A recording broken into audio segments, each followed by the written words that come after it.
Today, we're diving into the incredible story of the Inca Empire. You're probably picturing places like Machu Picchu, hidden high in the mountains, and you're thinking about legends of gold. And you're right, but it was so much more. At its peak, this was the largest empire on the entire planet. But here's the crazy part. This colossal empire, with 10 million people, was brought to its knees by just 168 Spanish conquistadors. How on earth does that happen? Well, that's the giant puzzle we're gonna piece together right now. I mean, just look at the mismatch here. It seems impossible, right? On one side, you've got the Inca, this massive organized empire of millions, and on the other, a tiny group of invaders. But they're armed with technology that's basically from another world. Gleaming steel swords, firearms, and war horses. To really understand how this happened, though, we can't start at the end. We have to go back and see how this incredible empire was built in the first place. So, at the very heart of their identity, the Inca believed they were the children of the sun god, Inti. Their whole story starts with this divine mandate, giving them the right to rule. This belief wasn't just a story, it was the foundation of their power for centuries. And at the very top of it all was the ruler, the Sapa Inca, which means mighty Inca. Now this guy wasn't just a king or an emperor. Oh no, he was a living god on earth, a direct connection to the sun itself. That kind of status gave him absolute, unquestioned authority. For a long time, the Inca were, just a local power.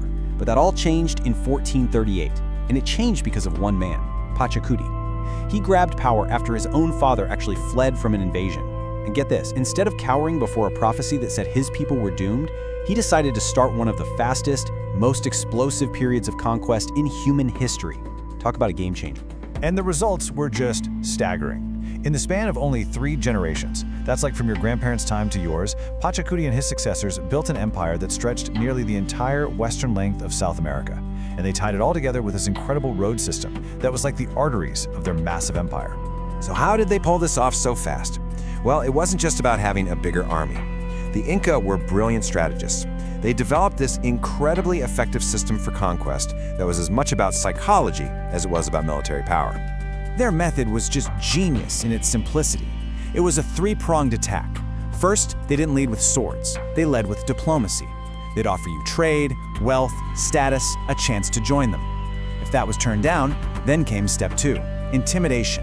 They'd march their huge army right up to your borders and just stand there. A gentle siege to show you what you were up against.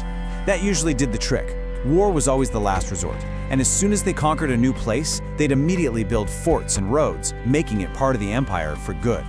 But just as the empire seemed completely unstoppable, at the absolute height of its power, some deadly cracks started to show.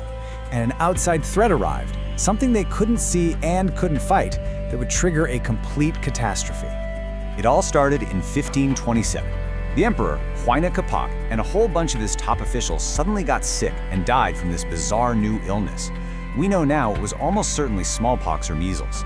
It was a ghost, an invisible killer that had traveled down from Central America, arriving long before the Europeans themselves did. The emperor's sudden death left a massive power vacuum. His kingdom was split between his 2 sons, Huáscar and Atahualpa, but neither of them was interested in sharing. What followed was a brutal, bloody civil war that tore the empire apart. In the end, Atahualpa won, capturing his brother and crushing his armies. And this is the absolute key. The civil war left the empire exhausted, bitter, and deeply divided. So while the brand new emperor, Atahualpa, was busy trying to put the pieces of his broken kingdom back together, he was completely oblivious to the small group of strange, bearded men who were now marching into his territory. And those men were led by Francisco Pizarro. He was a tough, ruthless conquistador who had come to the New World for one thing: gold. In 1532, he and his tiny band of 168 men marched straight into a divided and weakened Inca kingdom. Now, 168 guys against an empire of millions sounds like a joke, but they had 4 terrifying advantages. Their steel armor could deflect almost any Inca weapon. Their guns produced thunder and smoke, causing pure shock and awe. Their long, sharp steel swords were far deadlier than anything the Inca had. But the biggest advantage? Horses. The Inca had never seen them before. To them, these were terrifying armored monsters on the battlefield. What happened next unfolded with stunning speed. Pizarro invited Atahualpa to what he called a peaceful meeting. It was a trap. The Spanish ambushed his lightly armed followers and captured the emperor himself, the living god. Atahualpa, seeing how obsessed they were with shiny metals, offered an incredible ransom. He'd fill a large room with gold. The Spanish couldn't believe their luck. They accepted.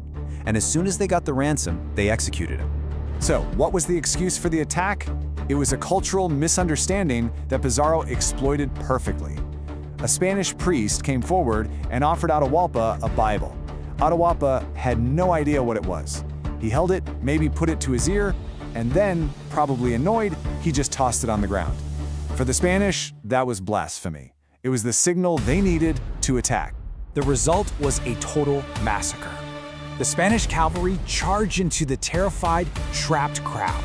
In less than 2 hours, 7,000 of Atahualpa's attendants, who were mostly unarmed, were slaughtered. The Spanish, they suffered 0 casualties. In a single afternoon, the head of the empire had been cut off. The empire was decapitated. The capture and murder of Atahualpa was the killing blow, for sure. But the story of the Inca people doesn't just stop there. The empire might have been shattered, but their culture, their very identity, turned out to be much, much harder to destroy.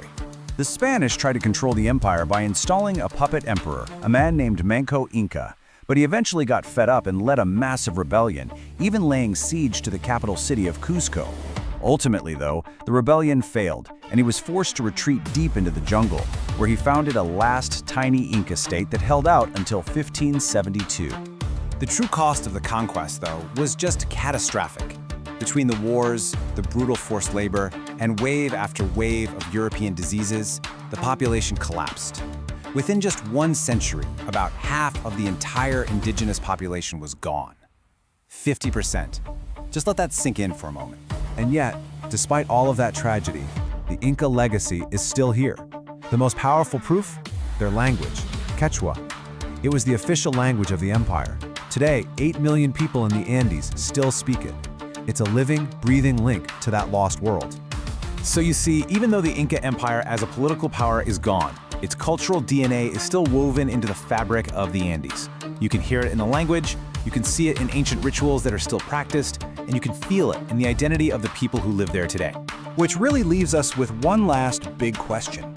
Was the fall of the Inca just a tragic case of a perfect storm? A fatal combination of disease and civil war that hit at the exact wrong moment?